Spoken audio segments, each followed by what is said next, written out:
ഞാനിന്നിവിടെ തയ്യാറാക്കാൻ പോകുന്നത് ബീട്രൂട്ട് വെച്ച് ഒരു കിച്ചടിയാണ്. അതിനായിട്ട് ഞാൻ 3 ബീട്രൂട്ട് തൊലി കളഞ്ഞ് ഇവിടെ വച്ചിട്ടുണ്ട്. ഇത് നമുക്കൊന്ന് ചിരണ്ടി എടുത്തുകൊണ്ട് വരാം.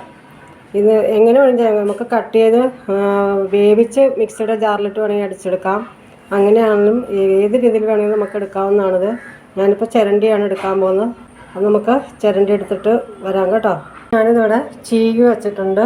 ഇനി നമുക്ക് അടുപ്പിലേക്ക് ഒരു ചീനച്ചട്ടി വെച്ച് അതിലേക്ക് ഇത്തിരി എണ്ണ ഒഴിച്ച് എണ്ണ ചൂടാക്കിയപ്പോൾ കടുക്, വേപ്പില ഇതെല്ലാം ഇട്ടിട്ട് ഇതൊന്ന് വഴറ്റിയെടുക്കണം കേട്ടോ.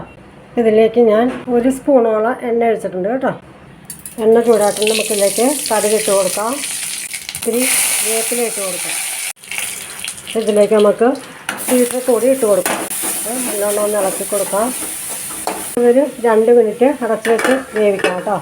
നമ്മൾ ബീട്രൂട്ട് അടുപ്പിൽ അടച്ച് വെച്ചിട്ടുണ്ട്. നമുക്കതൊന്ന് തുറന്ന് നോക്കാം, എങ്ങനെയുണ്ടെന്ന് നോക്കാം. ഒന്ന് വാടിയൊക്കെ വന്നിട്ടുണ്ട്. നമുക്ക് അത് നല്ലോണം ഒന്ന് ഇളക്കി യോജിപ്പിക്കാം. ഇച്ചിരി കൂടെ വെള്ളം ഒഴിച്ചു കൊടുത്ത് നമുക്ക് നല്ലോണം ഒന്നുകൂടെ വേവിച്ചെടുക്കാം കേട്ടോ. ഇവിടെ വേകാനുണ്ട്. അപ്പോൾ നമുക്ക് നല്ലോണം ഒന്ന് ഇളക്കിയിട്ട് ഇതിൻ്റെ അകത്തേക്ക് ഇച്ചിരി ഉപ്പ് ഇട്ട് ഒരു 1/4 ഗ്ലാസ് വെള്ളം കൂടി ഇതിൻ്റെ അകത്തേക്ക് ചേർത്ത് കൊടുക്കാം. അപ്പോൾ നമുക്ക് ഒരു 1/2 സ്പൂൺ ഉപ്പ് ഞാൻ ഇതിലേക്ക് ഇട്ട് കൊടുക്കുന്നുണ്ട്. പിന്നെ നമുക്ക് ഇതിൻ്റെ കൂടെ വേണ്ടത് ഒരു അരമുറി തേങ്ങയുടെയും പകുതി മതി. അതിലേക്ക് നമുക്ക് വേണ്ടത് പിന്നെ തേങ്ങ ചിരണ്ടി എടുത്ത് അത് പിന്നെ നല്ലോണം അരച്ചിട്ട് പിന്നെ ലാസ്റ്റ് ഒരു 1/4 ടീസ്പൂണോളം കടുകും കൂടി ഇതിൻ്റെ കൂടെ ചേർത്തൊന്ന് കറക്കിയെടുക്കണം. കടുക് നല്ലോണം അരയരുത്, ചതഞ്ഞാൽ മതി കേട്ടോ. ഒരു പച്ചമുളകും കൂടെ ചേർത്ത് ചതച്ചെടുക്കണം. ഇതും കൂടെ ഇതിലേക്ക് ഇട്ട് കൊടുത്ത് ഇളക്കിയിട്ട് വേണം നമുക്ക് അടുത്തത് ചേർക്കാനായിട്ട്. നമുക്കത് തേങ്ങ ചിരണ്ടി അരച്ചെടുക്കാം.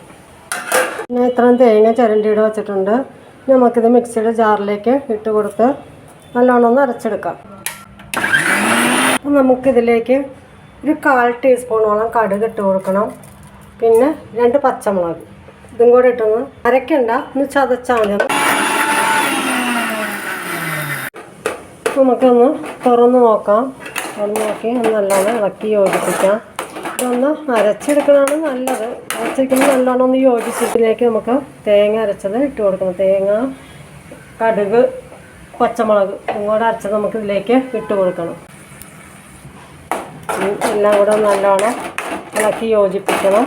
ഇതിനകത്ത് ഒട്ടും വെള്ളം പാടില്ല കേട്ടോ. വെള്ളം ഉണ്ടെങ്കിൽ നമ്മൾ കിച്ചടി വെള്ളത്തിൽ ഇരിക്കും. എല്ലാം കൂടെ നമുക്കൊന്ന് യോജിപ്പിച്ച് കൊടുത്തിട്ട് ഒന്ന് നല്ലോണം വെള്ളമൊക്കെ വറ്റിക്കഴിയുമ്പോൾ അതിലേക്ക് ഒരു 3-4 സ്പൂണ് തൈര്. ഓവർ പുളി വേണ്ട, പുളിയുള്ള തൈരാണെങ്കിലും കുഴപ്പമൊന്നുമില്ല. ഒരു 3-4 സ്പൂണ് തൈര് കൂടെ നമുക്കിതിലേക്ക് ചേർത്ത് കൊടുക്കണം. ഇത് നല്ലോണം വെള്ളമൊക്കെ വറ്റിയിട്ടുണ്ട്. നമുക്കതിലേക്ക് ഞാൻ പറഞ്ഞ പോലെയുള്ള കുറച്ച് തൈര് ചേർത്ത് കൊടുക്കാം. ഒരു 4 സ്പൂണോളമൊക്കെ മതിയാകും കേട്ടോ.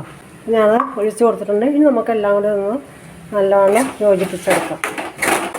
പുളി നിങ്ങൾക്ക് കൂടുതൽ ഇഷ്ടപ്പെടുന്നവരാണെങ്കിൽ നിങ്ങളുടെ ഇഷ്ടത്തിന് തൈര് ചേർത്തോ. ഞാനിപ്പോൾ ഒരു 4 സ്പൂണോളം ഒഴിച്ചിട്ടുള്ളൂ.